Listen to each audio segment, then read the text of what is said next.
हर रोज एक नया सूरज उगता है और वो हर रोज एक नई ऊर्जा लेकर आता है। लेकिन उस ऊर्जा को बहने के लिए एक रास्ता चाहिए, एक माध्यम चाहिए जिससे उसका सही इस्तेमाल हो सके। और वो माध्यम है हम वी-सोल इन्वर्टर्स, एक ऐसी कंपनी जो पृथ्वी के लंबे आयुष्य के लिए काम करती है, एक ऐसी कंपनी जिसके पास काम करने का अनुभव है और कुछ नया करने का उत्साह भी, एक ऐसी कंपनी जिसके हाथों में हौसला है, कला है और भरोसा है, एक कंपनी जो कंपनी नहीं सपना है। सोलर एनर्जी हमारा आने वाला कल है और इसकी तैयारी वी-सोल पिछले 12 वर्षों से कर रहा है। वी-सोल ने वर्षों के अभ्यास, उत्तम इंजीनियर्स और श्री प्रकाश सोजित्रा और सागर सोजित्रा के लीडरशिप द्वारा आला दर्जे के इन्वर्टर बनाए हैं। हमने सामान्य व्यक्ति से लेकर बड़े उद्योगों को ध्यान में रखकर 2 प्रकार के इन्वर्टर बनाए हैं। सोलर ग्रिड के लिए टाई इन्वर्टर और सोलर उद्योग के लिए बाई डायरेक्शनल हाइब्रिड इन्वर्टर बनाए हैं, जो बिल्कुल भरोसेमंद, देखभाल में सरल और इस्तेमाल करने में यूजर फ्रेंडली हैं।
गुजरात के सूरत से शुरू हुआ ये सपना आज पूरे भारत में फैला हुआ है।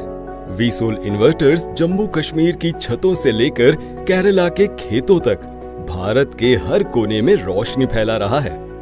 दिल्ली, हिमाचल प्रदेश, पंजाब, उत्तराखंड, हरियाणा, कर्नाटक समेत 21 राज्यों में हमारे सेल्स और सर्विस सेंटर हैं, जहां पर हम सामान्य ग्राहक से लेकर ईपीसी कंपनियों के लिए सरलता से उपलब्ध हैं।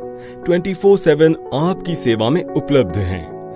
इतनी सफलता के बावजूद हम R&D, रिसर्च एंड डेवलपमेंट पे विशेष ध्यान देते हैं, क्योंकि हमें पता है कि भविष्य चुनौतियों से भरा है और उन चुनौतियों की जिम्मेदारी हमारे कंधों पर है।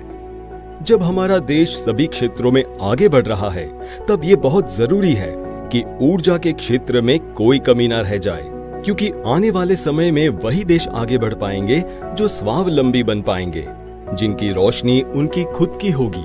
ऐसी परिस्थितियों में solar energy make in India श्रेष्ठ विकल्प है और हमको भली भांति पता है कि स्वावलंबी बनने के इस अभियान में वी-सोल एक निर्णायक भूमिका निभाएगा। आइए हमारी वेबसाइट पर और वी-सोल के बारे में और जानिए। हिस्सा बनिए एक समृद्ध भविष्य का, हिस्सा बनिए एक ऐसे विश्व का जहां पर सूरज अस्त होता है लेकिन उसकी रोशनी नहीं।